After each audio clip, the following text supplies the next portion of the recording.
Welcome back, everybody, to another episode of the Southern Outdoorsman Podcast. Today, we're doing listener Q&As, as we do every single Thursday. You can go catch the show notes down below if you want to skip ahead to the questions. If you just you literally do not care about what we have to say for the first half hour or so of this podcast, you can just skip it and go right to the good part. So, anyways, Jacob, how you doing? Doing well.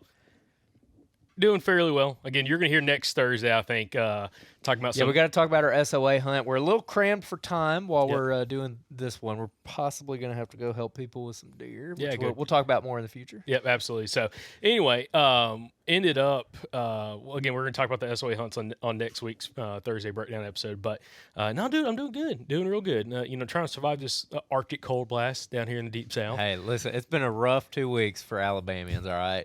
Saban done left. The world froze over. As soon as that is true. Nick Saban caused this Arctic blast.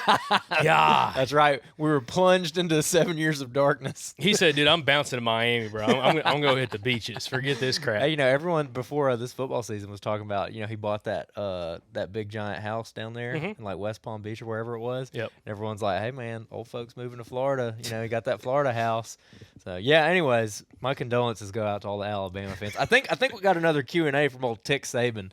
You remember we had a guy write in and he went by the name Tick Saban, so I wonder how he's doing right now. I think we got a question from him today. If not today, we definitely have it next week. Gotcha. But yeah. Anyways, it's been a hard 2 weeks for the people of Alabama. You know what's bad? I'm pretty sure I saw this. I'm pretty sure Auburn fans, at least students, went and rolled Toomer's Corner when he announced it. Yeah. I'm like, that's bad when you suck so bad, Auburn. Okay, that when your opponents. Number one rival's coach retires, you got to go celebrate. That's how bad you are. I'm sorry, Auburn people. I just had to put that out there. So I'm sure we'll get that in the comments. War Eagle, son. War Eagle. Anyways, enough football talk. The meetup event, February 24th, Weaver Meat Processing in Hartselle, Alabama. We're going to be there. It's going to be a really good time. Weaver Meats, people have heard them advertised on the show. They've been a partner with us for our Alabama audience for 3 years now? Yeah, 3 years. If you live outside of Alabama, you probably haven't heard those ads because we can target them to locations. But yeah, our Alabama listeners have heard those ads for a couple years now. We've been using them for several years, really believe in them and their family. They're a fantastic group of people. There's I don't even know how many brothers. How many brothers is it? I think there's 9 siblings. I don't know how many brothers. Siblings. I think it's 7. I mean, there's a bunch of them running around up there. But the cool thing is, so this event's in North Alabama. Again, the second annual Hunters Meetup at Weaver's Meat. Again, presented by both Weaver Meats, but also the Southern Outdoorsman. So we're going to be there hosting the event. It's going to be awesome. Some live podcasts. Weaver's provides all the food. Yeah, Weaver's going to provide all the food, so you can come and have some great food and drinks, the whole 9 yards. Family friendly, no charge, free to enter. If you actually want to, get some reminders about the event on our Facebook page, again, the Southern Outdoorsman on Facebook, we have the events page set up. So you can go over to our Facebook page, look at the events. It actually has it on there. All the I guess the daily shenanigans of what we're going to be doing while at the event, but also it has the address and all the information there. So you can go save it. You can go, submit whether you're interested in coming or also if you're actually going to go to the event. But this is in North Alabama. So if you're listening in Tennessee, Mississippi, even some parts of North Georgia, feel free to drive down for the day, come hang out, make it a weekend event, maybe go scout some public land after the fact. If you want to go stretch your legs on Alabama public land for the 2024-5 season, you can do so. But it's going to be an absolutely awesome event. Pretty much daylight to dark, we're going to be doing something. I think the event actually officially starts at, 9 o'clock in the morning. But again, Buckmasters will be there. Steve Lucas and a couple of his guys from Buckmasters are going to be scoring deer, both for the Weaver Meats Big Buck Contest, which I'm still looking for. We're going to talk about tagging out and everything. I'm still looking for that last buck that I'm actually going to enter into that competition. And I had that opportunity, but, y'all going to have to hear about next week. I got a lot to say about he that. might have made the top 10. I don't know, but top 5 for this contest. But, again, you're going to have to tune in next week for it. I got a lot to say about that. But anyway, it's going to be an awesome event, but you also can bring just any of your deer down that you're just curious about. Like, man, I'd like to get that deer scored or get my dad's deer scored or something like that. Just kind of have an idea. You can bring it down, and it's free for them to score. And if you want to enter it into the record books, I think it's like $25 or something if it makes the minimum criteria. So I had them score a couple of my deer for me because I was curious about one of them. My velvet buck was bigger than I thought he was. Yeah. which is pretty cool to see. And I think I might bring my Iowa buck to get scored as well. But you can bring your deer down, get scored, hang out. Again, I think we're going to run some seminars, live podcasts, the whole 9 yards, free event. So again, that's February 24th in Hartsville, Alabama. Again, go to the Facebook page, Southern Outdoorsman, and you'll see the events tab there. And then again, just click and submit whether or not you're interested in going or not, and all the details are going to be there. So appreciate everybody that's already submitted that they're going to be going. It should be an awesome event. We had a really big turnout last year, and actually that was in hunting season. That was January 15th or something. Man, the messages we got. They were like, why are y'all doing it in hunting season? Well, yeah. So this year, again, we decided to do it after hunting season, just after deer season's closed out, just after the NWTF convention. So it's going to be a great time. So really excited to see a lot of you guys there. And, of course, we're going to have Southern Outdoorsman apparel. If you want to come get you a hat, maybe get some shirts or something. I don't know. Just come on down to the event and hang out for us for the day. So yeah, it's going to be a good time. Really, really looking forward to that. So, as you mentioned, we're going to talk about the SOA hunt next week. Just let the record know that Jacob did not listen to me, and it cost him a crack at a 140. So, anyways, we'll just let that marinate until next Thursday. Andrew was right. Should have listened to him. But this week, we're going to talk about tag-out strategy. Okay, what? Also next week, you're going to hear about how I had to walk through 200 yards in my boxers, okay? 200 yards of what? Of water. Yes. Oh, yeah. Walk through water. 200 yards in your boxers. It's like we're just wandering around in the woods. With current and everything. I promise you ain't going to miss a You don't want to miss a story because we got videos that we're going to put on social media as well. It was cold. It was a little frigid. It's probably a good thing for me. Kind of keep everything up and tight. But yeah, it's a fun story. So y'all aren't going to want to miss next Thursday's episode. Oh, Lord. Okay, yeah, that's going to be fun. So we're kind of nearing the end. I think Georgia has closed potentially. Yeah. Tennessee. Well, West Tennessee goes to the end of January, but most of Tennessee they've closed by the 7th. So they've done wrapped up. Mississippi still got a good bit of season left. Louisiana's still hunting. Arkansas has again one of the longest seasons in the country. They go to February, I think 29th this year. Yeah. So speak about Arkansas. Jonathan Moreland, again past guest of the podcast, he just shot a really nice mature buck with his bow, with his recurve, or maybe I don't know, recurve longbow, one of his traditional bows. Yeah. Just a few days ago. And after he shot it, when it hit the ground, both antlers fell off. So pretty crazy, pretty wild. But yeah, man. I mean, Arkansas's got a crazy long bow season, so there's still a lot of hunting to be left. And parts of North Florida will go until mid-February. Yep. So even a little bit later than Alabama does. Yeah. So here in Alabama, we're still kind of in this polar freeze right now, and it's actually going to extend into this weekend. So again, we're turning and burning this one. 17th coming out on the 18th. This coming weekend, it's going to be pretty cold. It's going to be down in the teens at night, so there's going to be a lot of, still a lot of ice and stuff like that. And I had some people message me asking about, what do we think the deer we're going to do in this kind of weird weather event for us, which, I texted one of our buddies who lives up in Minnesota. And I was like, hey man, I sent him a picture of the lightest snow flurry ever outside of my house the other morning, and I'm like, dude, there's icicles, there's snow flurries, the state's shut down, the fabric of society is unraveling, everything's falling apart. And he sent me a screenshot of their weather, and it was 7 below zero, and he's 3 feet of snow. Yeah, and he's like, meanwhile up here, everyone's like, is winter even coming this year? Because they just now got snow at the same time that we got it. It was that same storm front, I guess. Yeah. But anyways, I'm curious on your thoughts on that. This is always kind of an interesting subject because I think it's a little counterintuitive. At least my opinion, I think is a little counterintuitive to what people might think. Are you talking about with a cold front like this? Yeah, with a cold front like this, what do you think? Good deer movement, bad deer movement? So when it lasts as long as it's going to last, I think it's going to enhance movement. When it's just a couple days, if you have one of these really cold, we've had some of these, they call it polar vortexes or whatever, come down. It lasts for a couple days and it's gone. Yeah. It seems, at least in a decent part of Alabama, from guys I've talked to, shuts down a lot of movement. Deer kind of hunker down. They're not used to, single-digit temperatures or even in the teens. And it seems to shut down movement. But when you've had it extend as long as we have, almost a week now, it will be nearly a week long, they've got to feed. They got to get up.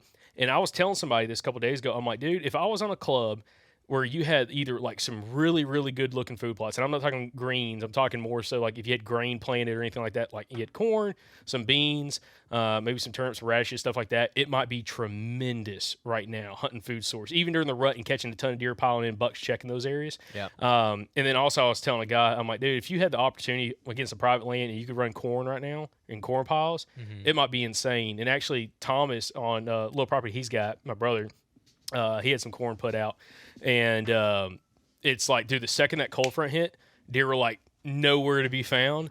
Day 2 and day 3, They showed up. Like every hour on the hour, big doe groups, bucks, the whole 9 yards, just checking those areas. Yep. So for a public land guy, I think it really comes back down to this is the one time of the year do you really want to focus on some of that thermal cover. And it's like, dude, if you could find one of those spots, whether it's a big CRP field, one of those 2-3-year-old clear cuts where there's still sun getting to the ground and the stuff's like 4 or 5 foot tall. Yeah. And, blocks the wind, but they get a lot of sunlight there. I think you could have an awesome hunt right now, especially if it's the rut.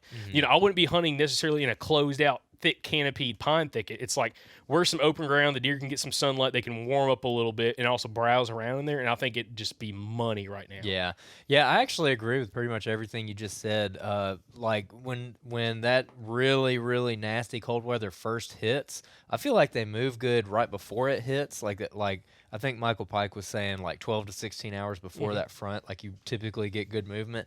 But when it does hit, like the first day or two, I always seem to just get absolutely skunked. And maybe I'm just hunting the wrong areas, but it seems like I was talking to someone about it the other day. I'm like, I think the deer are kind of like us, like most of these deer have never experienced cold like that, or they've only experienced like literally 1 or 2 or 3 days of their entire life. You're talking like a 4-year-old deer.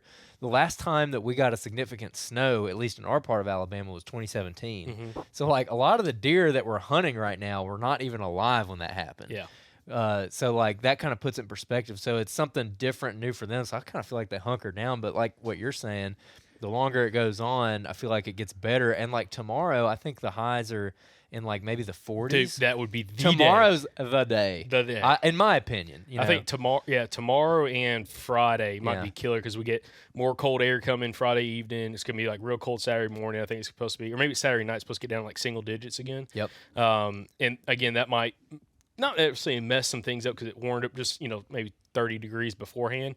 But I think you'll still have really good movement. But again, if it was me, public land, rut or not rut right now, it's like trying to find some place where there's plenty of sun, but there's good ground cover and plenty of browse for them.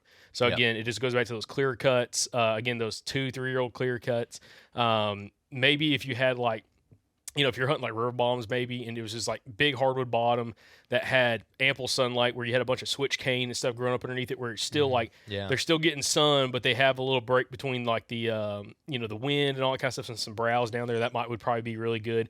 Or again, some slut cut pines where it's like, 2-3-year-old slut cut pines where everything underneath, pretty browsy, pretty thick, get that, 4 foot of cover, 5 foot of cover, but there's plenty of sunlight getting through that stuff. That probably would be killer as well. If you don't have the opportunity to hunt like a fresher clear cut, finding some slut cut pines that again aren't old select cut where it's big saplings growing up underneath them, but where it's more like, again, your greenbrier, your honeysuckle, everything kind of growing up underneath it. It's where it's kind of thick and, real browsy, tons of food for them. I think it'd be excellent right now. And then plus, if you're hunting private land, if you have any really good, food plots, close to some, pretty good bedding like that, that might be killer.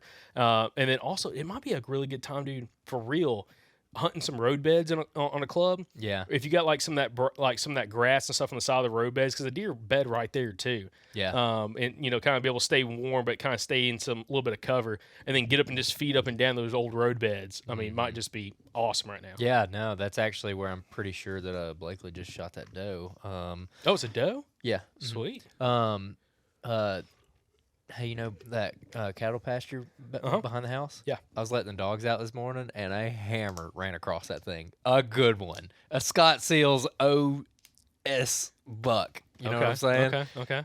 Yeah. Tiffany's laughing at me because I saw it from the back door. I was like, Tiffany, look at that buck back there, and I like ran to the edge of the fence. Literally, ran to the fence. You're like, babe, get the gun, get my 30-06, dude. Oh my gosh, leaning out the bathroom window, like, come on, stop for me. He was a no-brainer. Like as soon as you see him with your naked, he was all the way on the back side of the pasture, on the other side of it, and dude, like, yeah, you instantly saw white. I mean, just nice buck, and he was just out. Cruising. It looked like wasn't on a doe or anything. So I was like, "Hey, 'tis the season. 'Tis the season." That's right on track. With it's January 17th. Everyone was saying they kind of start chasing around Christmas, New Year's, that time frame in this neighborhood specifically, like just around us. So this would put us at the time in the rut, kind of later rut where some of those bigger deer supposedly get up and start moving. So that was pretty cool to see. That was interesting. But we got basically a little bit more. Then we got a little bit less than a month to go in Alabama's deer season. I've got 2 tags in Alabama so far, or I've got 2 left. You've got 1 left. Yep. So what are you looking at doing for the rest of the season to like try to tag out? So number one, this is the advantage of like living in a state like Alabama, and Mississippi's kind of like this too, where you can chase the rut. It's like, okay, a lot of the deer kind of locally around us, buck-wise kind of shut down. Like, I was talking to Mr. Benny, and he's saying he's still seeing bucks, and he's got some bucks. He's like, dude, you probably could kill them right now, but they're in some thick stuff. Yeah. Like, thick stuff. And it always seems like when you start getting that really late post-rut around here, when you're like a month out from like when the rut was, it's just like that mature buck movement, even just good, like a 3-year-old buck movement, it is just shut down. Like they're browsing inside. Again, a lot of times in this area, pine thicket, stuff like that, munch on some greenbrier, just whatever they can get a hold of right now. And it's really hard to get good observation of them, especially when you're hunting public land. You might not have like great late season food sources. All the oaks are done, other than just like browse and like, again, your classic clear cuts. You don't have a lot of great season food sources. And I'll be honest, I don't have the confidence doing like what Jacob Weishen's talked about, kind of going out there and kind of really trying to backtrack one to his bed. So I'm relying a little bit more on traveling, further south and trying to find some areas where the rut is just now starting to get good and trying to capitalize more on finding the doe groups, habitat the does are going to be in, and where it makes sense for bucks to be cruising through. So I think, that's what we're going to be doing later on this month, is going to some areas that, have a little bit later rut. We have a little more opportunity to catch a cruising buck on his feet, and kind of capitalize on that instead of necessarily trying to hunker down and try to hunt these late season deer right now. Yeah, I'm kind of right there with you on that. I'm gonna hunt the club for sure some more, especially right now. There's one really nice 8-point that we've been getting on camera out there, and he was showing up in the middle of the night in this one area a good bit. And I was talking to Mike about it, and I was like, the later we get in the rut, I think he's going to start getting closer and closer to daylight. Yep. And sure enough, last week he showed up. Like right there. Like if you had been in there, you probably could have got a crack at him. Because he was super close to shooting light, and it was right before daylight is when he came through where this particular camera was at. So I'm pretty hopeful that right now, whether it's that big 8-point or even the 10-point, if he's still alive, we don't really know where he's at. Haven't got a picture of him in a while. I think this is the timing of the rut where we could potentially get one of those deer. Yeah. Back on his feet, cruising. Back on his feet. And also, since New Year's, this is a very low pressure club. There's like 2 or 3 people that hunt out there pretty often, but they're always sitting a food plot. Yep. They are never out in the woods. But man, since New Year's, I went out there I think on Saturday, and to go put a jawbone in the box from a deer I killed out there earlier this year. And I went and dropped the jawbone in the box because it's a Westervelt lease. So Westervelt, they want, whenever you kill a deer out there, they want you to pull the jawbone, and they have a little box. They've been doing it forever. When I was a little kid in the Westervelt club, I remember the jawbone box. And you put it in there, and they use it for data and stuff. Their property managers use it for data. So I was like, well, I'm going to check the pinup board while I'm here. And, dude, there must have been like 8 people out there. Like 8 different people. Just the whole property was covered up. And then the following, that was I think 2 weeks ago. The following weekend, which is last weekend, I did the same thing. And sure enough, just a bunch of people out there. Bunch of people been hunting out there. So the pressure increased, but a lot of those people are still on food plots. And I've talked to a couple of them, and they're definitely just hunting food plots from what I could tell.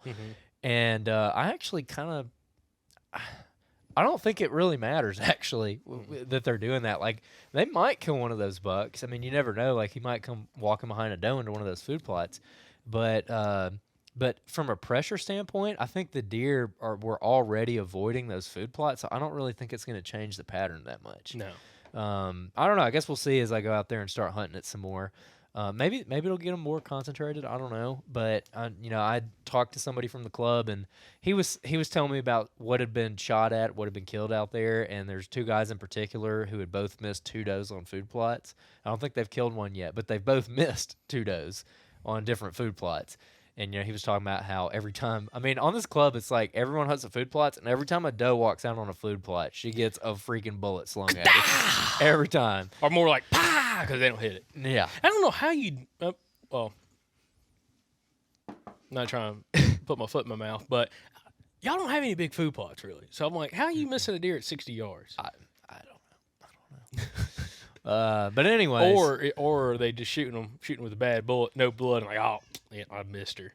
And there's 4 dead deer laying out there in the woods somewhere. that honestly, I think that's what I was telling him. I'm like, that's probably what it is. That happens way more than people think. Oh yeah, especially we got some rabbit hunters who are going to be on the podcast here in the near future. But when we go out rabbit hunting, that was one thing I was telling someone at the club because I was like, hey, we're going to try to rabbit hunt this place sometime after deer season.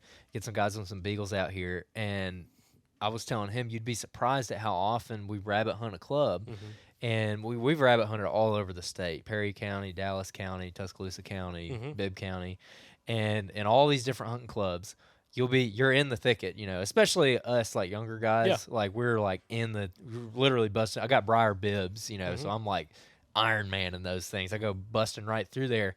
And the amount of like either big sheds or just big deadheads that you find out in those pine thickets that you take it out and you show it to someone who's in that club and they had no idea the deer ever existed.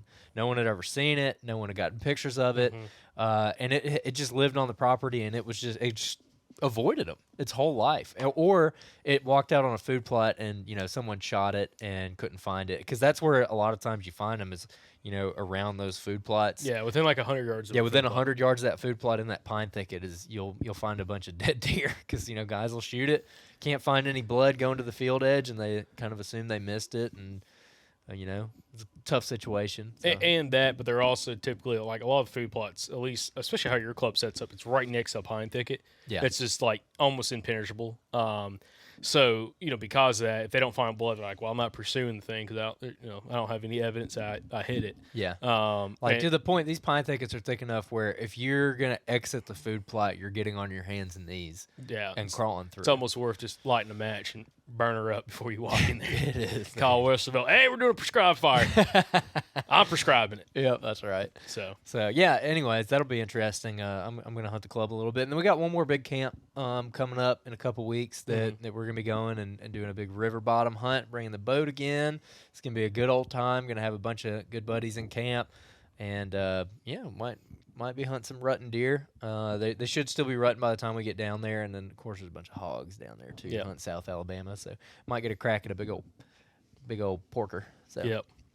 Yep. Well, we'll talk about Thursday's episode, but there's a guy who killed a big old pig while we were there. That's the biggest pig I've ever seen in person. I texted Dave Ellis, and he's like, that's a nice one. And he's trapped like officially weighed 300+ pound pigs. And I'm like, this one was huge to me. It was like 200 something pounds, but God, dude, I can't imagine what like a bigger pig would look like. But no, it's been interesting. Again, I think there's been a ton of takeaways this season. And next Monday's episode, guys, we actually did it with Mike Dillon, Andrew's stepdad, and a little foreshadowing. Mike kills his first deer, and it's a good one. Yep. Real nice buck. Yep. And anyways, but one thing we talked about in that episode about mention here too is like, I think one thing I'm going to do more so going into 2024, 2025 season this coming fall is get even more getting more well acquainted with my gear before season gets in. Yeah. Because I felt like that Georgia trip was a thing for me where I was like, I kind of worked through all the kinks of that Georgia trip. You know, first time we're hunting September, and then by the time we get to Alabama, it's like, man, I've been hunting for a week, so you know it's feeling good. feeling good. But I think there's so many people out there that especially if you're only hunting weekends or hunting like one day a week, maybe like on a Saturday or something. It may take you a month to kind of get used to your gear, especially if you're not using say a climber and you've been using the climber for a decade. If you're using saddles or lock-ons or anything like that, it's really nice to kind of make sure you know exactly how you're packing stuff up every single time. So it's nice and quiet going in the woods, quiet going out of the woods. You're quiet hanging it. Andrew's still sick, by the way. You're gonna hear more about that on Monday. Yeah. God bless all the audio listeners. It's getting better. It's going away. Yeah. Anyway, but yeah, I think that's something I'm going to work on more so, this summer and kind of fine tuning some of that stuff. So right when you get that first opportunity, you can, execute as best as you can, from a gear standpoint, and, give yourself in the best circumstances and being quiet. Yeah, for sure. One thing I'm going to try to do this year is actually legitimately try to do some postseason scouting. Try? I don't like the word try. Well, okay, yeah, you're right. I'm going to do some postseason because here's what normally happens, though, in February. February gets really busy for us. It really is. And so it's actually really difficult for us to get out in the woods just with, different things that we got going on the back end of the podcast. And so usually I end up doing a bunch of summer scouting, and sometimes it's helpful, sometimes it's not. That's something that I've been trying to hone in on over the years. Is okay, how do you actually do effective summer scouting? What can you actually do in the summer that will legitimately help you in the fall? And that's actually really difficult because it's not as simple as just going out and scouting, in my opinion. You got to be more specific about what you're looking for to save you time and effort in the fall that you could be spending hunting. Yep. And postseason scouting is one of the best ways to do that, where you can go out and you can see the sign, everything's fresh, you get to see what it looks like in the wintertime. And I've just never had a lot of good chances to do that, but we're definitely going to make a conscious effort with some new areas. I think this off season before green up happens, so hopefully before mid-March. So we talked about, again, people will hear this on Monday's episode about making a competition with the audience. Oh yeah, about who can put in the most postseason miles, and riding around in your truck with your Onyx tracker on does not count, everybody. Okay, but yeah, and I think how we ought to do it is structure it through your Onyx tracker. And you got to add all that up, and I don't know, we got to have some kind of proof or something. Can't be going off just your watch. You got to share all your pins with us. Yeah, no, because think about your I love my Garmin watch, but if you're driving your truck 5-10 miles an hour, it thinks you're walking. I don't know if you've noticed that. So that day on the SOA, and people will hear about next Thursday, and I was kind of riding around that place. It said I did 6,400 steps. And I'm like, no, I absolutely did not. Hey, I realized that I don't know how it calculates the steps. I think it's you moving your wrist basically. So one time I was at the beach this past summer, and I woke up at daylight, and I went out to the surf with a fishing rod. And I walked way up and down the beach. You're casting? Well, no, I was casting with my right hand, and I was reeling with my left hand, which I wear my watch on. So I'm sitting here, reeling, and I fished for an hour or two, and then I go back in and I look at it, and it says I'd done 19,000 steps. I was like, dang, I walked way further than I thought. And then eventually it dawned on me. I'm like, no, I definitely didn't walk that far. Yeah. And then it was the freaking fishing. So if you're ever any Garmin users, if you're in a competition with your buddy on steps, if you want to cheat, go fishing. Or just tie it to your dog and just let your dog run around. Oh, my gosh. Yeah. Anyways. So we got a lot of cool stuff happening. Super excited. But, one more plug, guys. Want to see you at the Weaver meetup, okay? Yeah. February 24th. But dang straight. As we get over, we got some Q&As that we're going to get to right now. Again, appreciate everybody who's been submitting Q&As. Again, you can find the link for the Q&As down in the show notes of the podcast and in the video description on YouTube as well. So you can go down there, submit your questions. And, again, also, you can specify in your questions if you want to hear from a certain guest, their thought on it. Put it in the question so that we have some time to be able to reach out to them and try to see if we can get an answer from them. I think last week we just did that with Shane Parker. Yeah, we did. All right, this first one is from Tick Saban from Alabama. What do you guys do to break frustration from a mature buck drought? I stopped hunting for a few years because of life and got back into it hard these past couple years. Have had opportunities at several does and small bucks, but no mature shooters. Would love to hear your feedback on how to get over this lull. Love the podcast and keep up the great work. Roll Tide. Roll Tide. Roll Tide. So I'll tell you what. I think we're Brutal. going to do a podcast after deer season with Michael Pike to talk about that specific topic. Yeah, Michael got super burned out, but I'll get my answer because like I've had if you look at the last like 5 or 6 years, I've had all of them have been pretty good except one or two of them. One or two of them are like real struggle fest for me, and I for sure got really frustrated, and I think this goes into something that we actually referring again back to Georgia. Okay, our Georgia hunt. In that podcast, we talked with Shane Parker kind of about this subject of, and it has to do with your mindset and your mindset during hunting season and basically keeping yourself in a good headspace when it comes to being confident. And what Shane was getting at when he was talking about it is if he goes and sets up in a spot, like this is where he had just walked through the cornfield from hell. He's bleeding everywhere. He's he made a bunch of noise, like nothing worked out. And him and Seth had been sitting in the spot for like 5 minutes, and Shane like turned around and looked at Seth and said, "I don't know what the hell we're doing here." and so he was like, "Let's just get up and leave." And so they got up and left and went and got in the truck and just like drove around and scouted from the road. And Shane was saying a lot of people might look at that as like an L or, like you wasted your time or whatever. And it can be easy to look at it that way. But the way that Shane put it is it's better to like go literally waste that time doing anything else than to sit there in a spot you're not confident in and kind of marinate in that where you're like, this sucks, this spot sucks, there's no deer here, there's no bucks here. Because that's going to affect the rest of your hunting season. Like if you fall into that mindset, it's going to screw it. Because like if you're not confident walking into a setup, then you're not going to be as quiet. You're not going to take as much thought into why you're going to that setup, and everything's just going to fall apart.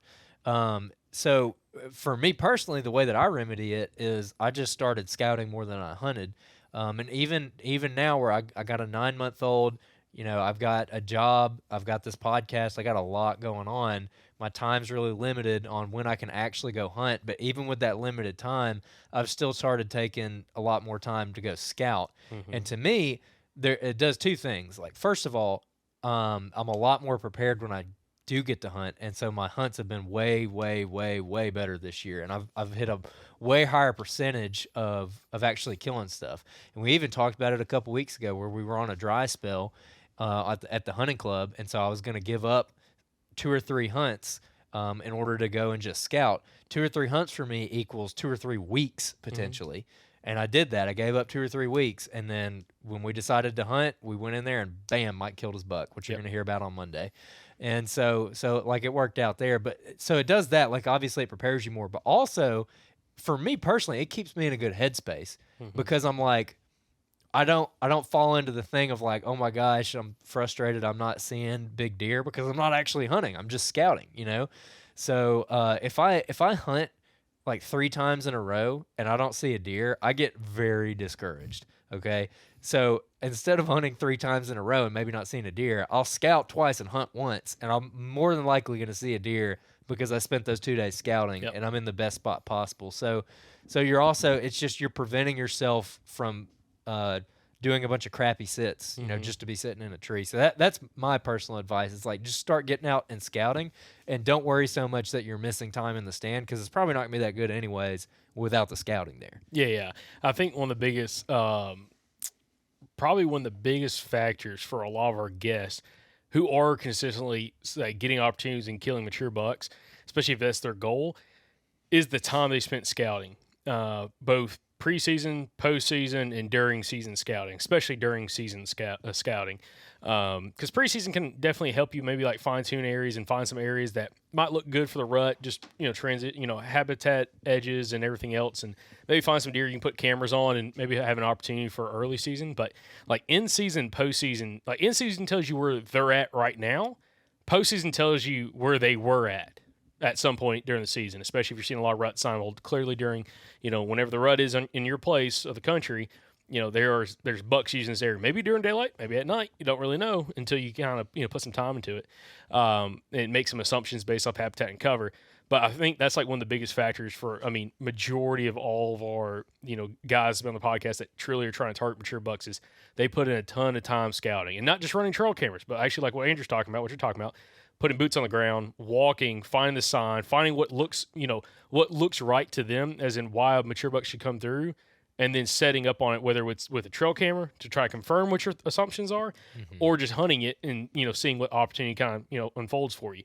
So I think that's a really, really big factor. And then also, when it comes to hunting mature bucks, that's something that like me and Andrew are both trying to get better at, because it is fun to try to go kill a 4 or 5 year old deer or older. But the other factor is, if you're not having fun doing what you're doing and you're truly like just miserable, and you talked about like not hunting for a couple of years because it made you that miserable. No, he said life got in the way, not that. Well, I'm sorry, life got in the way. Okay, that's a different story.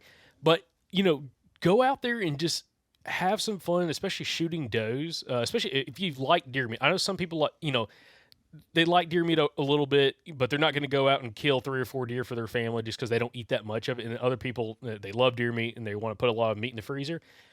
Go have some fun shooting some does as well, but also while doing that, doing what you're talking about, Andrew, in scouting more and working your way through areas.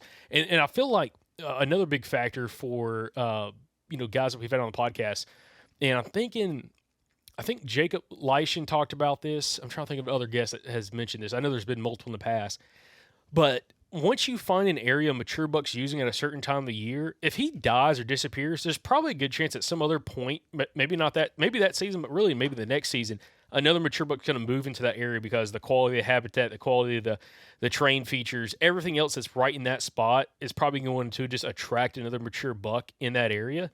And you can that's when I feel like a lot of our podcast guests, when they talk about going to a spot, it's a spot that repeatedly pays off for itself for multiple reasons. It might be an area that mature bucks just like to use a whole bunch during certain times of the year. It might be an area that has a really good doe group that comes in early, and mature bucks know about that, and they're going to come and check those does early, so you have a good opportunity to kill them. It may be a really good late season spot where they like to bed and spend a lot of time, and then it gives you an opportunity to be able to hunt them. So, there's a lot of factors there, but the biggest thing is, Andrew, like you're saying, if you set up in a tree and you just don't feel confident, when I feel like that, I typically don't see much of anything. Being 100% honest, like I'll get up there and I'm like, dang, this might not be as good of a tree as I thought it was, or as good of a spot as I thought it was. And every now and then, of course, you'll see some deer from it. But a lot of times, if I had that gut feeling, I don't see that. I don't see like a good buck or a mature buck at that. Yeah.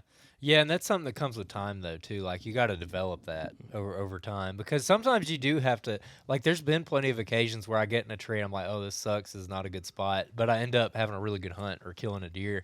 So, like, there are instances where you just have to kind of tough it out. But if you're kind of in a rut and you've been doing the same thing over and over again, like, that's when I think you need to break that, and you need to get out, and you really need to start walking and just do something that's fun, but also, useful. Go squirrel hunt, man.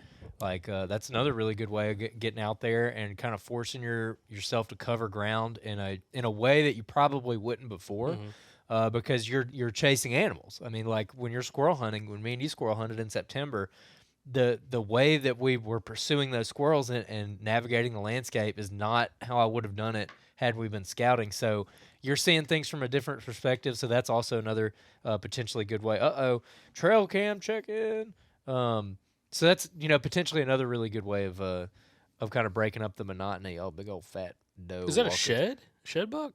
No, that ain't a shed buck. I thought I saw big old dimples on top of her head. No. Okay, never mind. She's got a big old fat ears. gourd. Anyway, so yeah, I that would be my advice, man. Get out there and start burning that boot leather. Even perfect example. We got a hunt coming up in a couple weeks here. It's our last like big camp of the fall, or of deer season. And this is a place I've got a little bit of history with. Like, I've hunted it in the past, but I haven't hunted it hard in several years now. And what I could do, and especially like here in Alabama, like kind of the tempting thing to do would be like this Saturday, I could go and gun hunt, some WMA, somewhere in the state, because there's several that have gun hunts. Or I could go to the WMA that we're going to hunt in a couple weeks for that hunt, and I could bow hunt it, or I could hunt some land, or I could just scout it, or whatever. Mm-hmm. And I've gotten to the point now where it's like, okay, I'm going to forego my deer hunt sometime this weekend, whether it be like Friday, Saturday, Sunday. Mm-hmm. I'm going to forego my deer hunt. Instead of getting in the deer stand, I'm going to take my dog. We're going to go down there. We're going to burn the boot leather. We're going to cover like 8 miles, and we're going to scout the hell out of the place. We're going to have fun while doing it. We're going to be chasing woodcock and quail. And, hopefully we fly some birds and we have a good hunt for the dog. But also, because of the nature of the hunt I'm doing with my dog, like woodcock live in great deer cover. So I'm going to be working the edges of that really good deer cover, and I'm going to be scouting stuff. And that's going to set me up for that hunt next week. So I have a feeling that if I do that, I'm going to have a much better hunt a week from now than if I went to XWMA this weekend and then the weekend after that I go to YWMA and I'm just throwing darts at the board because I haven't really hunted these areas before. So I'm showing up before daylight, walking into something I don't recognize, and you can absolutely have success doing that. I've just gotten to the point where I have more fun on my hunt when I have like a little bit of preparation, and it's almost like a little bit of anticipation too. Like I'm going to find something on Saturday that's going to fire me up, and then I'm going to sit on it for a week, and I'm going to be sitting at work, not thinking about work, and I'm going to be super excited about going out there and trying that spot out, and I have a plan. And if I go in and the plan doesn't work, I will have walked plenty of other stuff, and I will know conditions on the ground, the week before from scouting it, where I can really quickly adjust and make a decision so I'm not driving around for 3 or 4 hours not knowing what to do or checking different gates or doing this or that. I can just immediately go to plan B, and like to me, that increases my odds tremendously, and it increases my mindset because if I get down there and I get screwed up on my first hunt, like whatever happens, I can bounce, and I can go find something else. And so, yeah, that just comes from like years of doing this now and getting burned on some hunts, like that South Alabama hunt we did a couple years ago. Perfect example. Yeah. Hunted that place on and off a little bit. And longtime listeners know exactly the hunt I'm talking about, the one that broke me.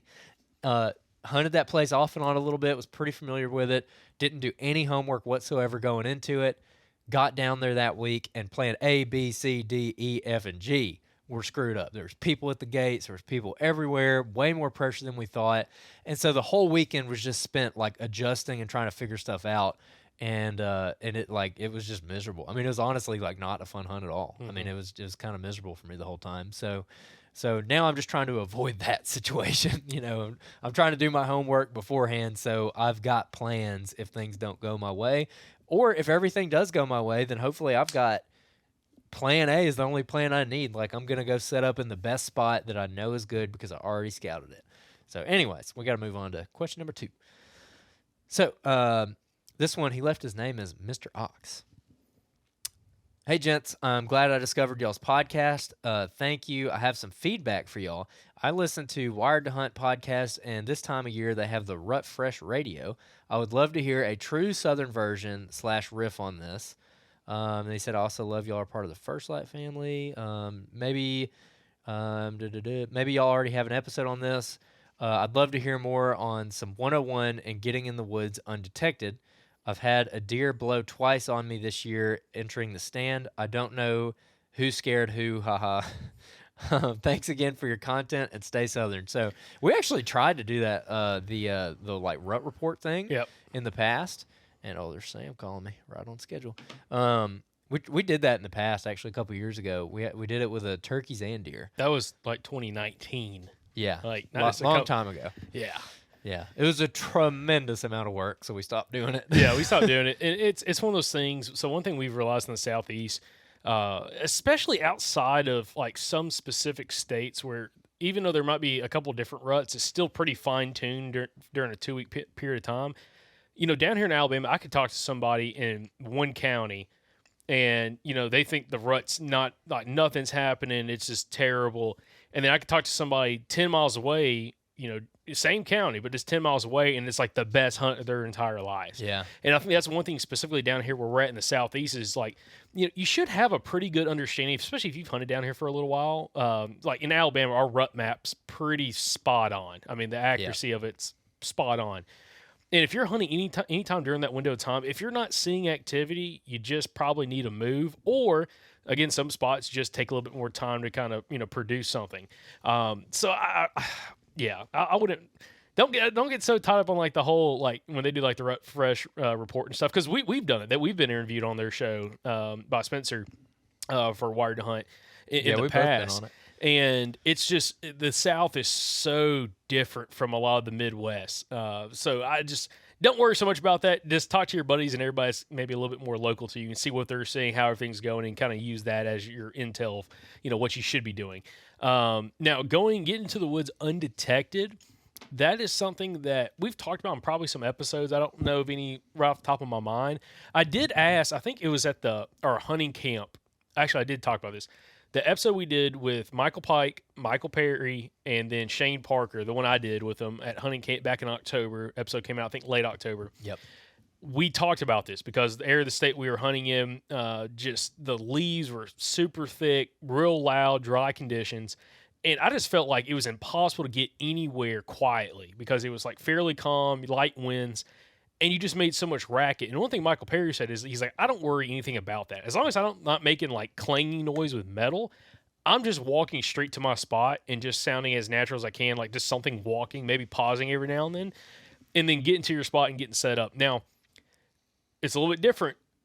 Daylight, coming in before daylight versus going in on an afternoon hunt. Going on an afternoon hunt, something Andrew's been doing for a while now and has had a lot of success with it. I try to do it. I probably need to keep the turkey call in my, pocket a little bit more than Andrew can because Andrew has a really good natural hen yelp. But if you can take a turkey call with you, especially if you're in an area where there's a decent amount of turkeys and you're going in on an afternoon hunt or a midday hunt and it's daylight, as you're walking in, doing some soft yelps while you're doing it and scratching in the leaves with your boot, to me, tremendously has helped because there's been times, like I remember a time in Georgia we did that, and we walked, right on top right of up on. There was 2 does bedded in this creek bottom that we were trying to cross, really kind of parallel looking for feeds on, and then we were crossing it next to a little pine thicket, and they were bedded on a log in the fairly wide open, and we got to they let us get to 30 yards of them, and you were just hen yelping as we were moving. Yep. And then they never even blew; they just took off running, and I think that's helped out tremendously because I've been on hunts with you where we've done it and just bump deer super close, and a lot of times you're so close to them they never blow. Yeah. They're like, get out of here, man, and just skedaddle. So I think that's a really good thing to do. Now in the mornings going in, you can't do that. So typically what I'll do in the mornings, and Andrew, I'd love to get your take, whether it's morning, evening, midday, whenever I'm walking in, I don't just walk on a straight line, especially if I'm getting within a couple hundred yards of where I'm going to probably set up at. I'll walk, take 10 steps, 11 steps, stop for a second, and then I'll do it again where it's irregular, just walking, and it's not just a constant walk. And I feel like it sounds more natural. I mean, even if you're not doing the whole hill to toe, making it sound like you're making 4 steps instead of 2. If you're doing just that, I think that helps you a lot more than just booking it directly to the tree. But again, guys like Michael Perry would disagree with me on that. And he just is like, I'm going to get to my stand as quiet as I can. I'm not worried about necessarily a bunch of sticks and maybe sticks, but not worried about making sounds, brush up against leaves or stepping on leaves and stuff like that. Now I'm going to try to get set up as quickly as possible. So again, there's 2 sides to it. But if you think you're getting blown at, if they're blowing at you, especially if it's dark, you're either really close with them with the light on, or even with the light off, they'll blow at you, or they smell you. If they're smelling you, you got nothing to do there. Yeah. One of the main things to look at, and this is something that, especially with Mike and Sam, that I've been trying to stress to them this year, is when you're walking in, you've got to figure out your wind location for wherever you're going to hunt. But you also have to think about it from your access point too, and where's your wind blowing as you are walking to that stand, because if you're walking, with the wind at your back to your stand, and then you're getting there, what do we have there? COVID 2.0. Oh my gosh! Oh no, I ain't doing this. Freaking news. Let's got a news report. Deadly disease outbreak in multiple states. Man, get ready for COVID 2.0, guys. Anyways, we'll get shut down in turkey season. We'll get turkey hunt for 2 months. I don't know. That'd probably be pretty bad. I don't know if you remember first year during COVID when that happened. I laid the wood to the turkeys that year. I don't know what you're talking about. There's a lot of people out. That's what I was saying. Oh yeah. You weren't hunting public. You were hunting private, weren't you? No, I was hunting public. I killed 4 that year, and they were all on public. Oh, okay. Son. Okay. Anyways, totally lost my train of thought. What you've been talking to Sam and Blake, Sam and Mike about the wind walking. Yeah, in. You got to make sure that the wind is good as you're walking in, and that's pretty self-explanatory. It's just make sure the wind's not blowing to where you think the deer are or where they might come from. Yep. So there's that. But yeah, the turkey yelp thing, really helps if you're walking around after any time after daylight. It helps a lot, man. Like just scratching in the leaves. I don't even scratch in the leaves. I just yelp. The cool thing is you can actually, if you like, man, if it's like real wind, I mean, you can yelp loud and like the deer don't care. I mean, Oh, yeah. turkeys make a ton. Some of y'all may live in a part of the southeast where y'all don't have a lot of turkey numbers or high turkey numbers and might not have experienced this, but like a lot Turkeys of places are very loud. yeah, a lot of places we hunt, there's a lot of birds. And like if a drove of 8, 10, 12, 15 birds come through, or, you know, it's not even gobblers, but just turkeys in general come through, they're making so much racket, walking, all the vocalizations, the whole 9 yards, and the deer just don't care. And personally, I think if deer hear turkeys, I think it puts them at ease because everything wants to eat a turkey. So if turkeys are cool, the deer is going to be cool. And I've experienced that on feed trees. You get a group of turkeys come in, they're making all kinds of racket, and right behind them, some deer start walking in. And again, I don't know if it's just part of what goes on, but I think there's some kind of relationship there that if the deer hear the turkeys being nice, cool, and calm, and you know they ain't freaking out, the deer are pretty chill too. Yeah, another thing you can do, like he's talking about some 101 of getting the woods undetected. The before daylight thing, where you can't yelp like a turkey like that. What you said, I think, is a key thing, and that is irregularity.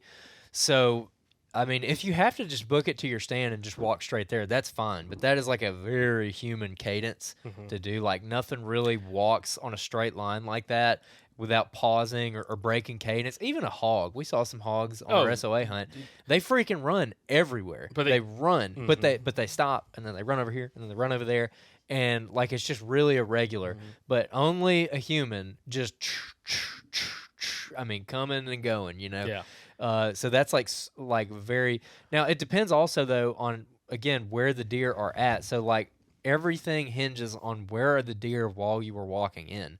So if they're in a pine thicket 250 yards away and you're waiting for them to come out in a clear cut or off a gas line or something, you can probably do that and be fine. Yeah, I'm not worried. As long as your wind is not blowing to them, you can be pretty loud. And so there's just that's going to come with time and experience of understanding where the deer are at and understanding, okay, can I just haul and go really fast through here, or do I need to slow it down and maybe sound a little more natural? Great example. If you're hunting like a really good travel corridor during the rut, okay, and you might not have bedding smack dab right next to you. Maybe you've got bedding a couple 100 yards away on either side of you, but it's a really tight pinch point. Again, going back to the Arkansas hunt we did this year, river bottoms, there was a little skinny piece of public next to some private land ag fields that was like this travel corridor these deer were using. And on either end of it, probably, quarter mile away was like some thicker bedding cover. Walking into that spot, especially when we're coming from the water, I don't care anything about noise because the thing is, yeah, there might be something there right at daylight or before daylight, but I'm more expecting something to come through an hour, 2 hours after daylight cruising through, or even midday. Yeah. Those situations, I'm not worried at all about, my cadence walking in. I'm not trying to slam metal together or anything like that. But it's like those times when we're talking about like you have to like get in past some deer potentially to get into a spot. Like you're much closer to bedding cover, much closer to like the area they're spending a lot of their time in throughout the day. That's when I start doing that cadence a little bit more, slow it down, really watch my step. And I'm very meticulous walking through and picking out where I'm putting my feet at and my steps. I'm not looking up a whole bunch. Yeah. Like I'm truly trying to figure out like where I can put my boot. And it's like you're quickly analyzing as you're walking and doing this. And then also, I like having a soft enough sole boot that sold boot. It's sold. Anyway, that you can feel sticks and stuff underneath your boot. So yeah, if you feel that, pick your foot back up. Slide your foot back over a little bit, put it back down, and just kind of do that as you're moving, just to try to like keep from making any obnoxiously loud noises like popping a big stick or something. Yeah. And the same thing walking through briars. I mean, if you got to walk through briars, don't just rip on through them, especially if you're getting pretty close to where you're hunting at, or you're going to be walking potentially by some deer to get to maybe a better spot. Pick your way through it nice and slow. Do the briar shuffle, kind of slide that right foot out a little bit to the right, kind of about a 45-degree angle. Press those briars down. Do the same thing to the left. Kind of ease your way through it. Yeah, don't just tear through them. Yeah, don't just tear through them. Okay, so there's a lot of things like that I think you can do that will tremendously help you be less invasive. Make deer less aware. But also, again, if you're walking in an hour and a half before daylight, I don't really care. Yeah, no, I'm being loud. That's actually the last thing I'll say on it is just to give two good examples. You'll hear about this one in detail on Monday, but where Mike shot his buck that we're going to talk about Monday, Yep. his first deer, he was hunting the bedding. I mean, he was hanging over the bedding. And I told him going into that spot, I'm like, just take your time. Like, take as much time as you possibly need to get in there and just be super, super, super quiet. And he took 2 hours to get in the tree. This is not a far walk. Not a far walk at all. It took 2 hours. It could have taken probably 25 minutes from closing the truck door to being up in your tree. Settled. It took him 2 hours, which made all the difference. He ended up getting a buck, as opposed to where I killed 2 bucks this year in Arkansas. It was a funnel between a bunch of different areas that deer were at. The particular funnel, if you're talking about like where the deer were probably at in relation to like bedding or whatever, they're 100+ yards away in either direction. There could be some deer like walking through the funnel when we got there before daylight, but they're more than likely pretty far away from me at that point. It's not like I'm right up against the bedding, or it's not like I'm right up against feed. This is a strict transition area.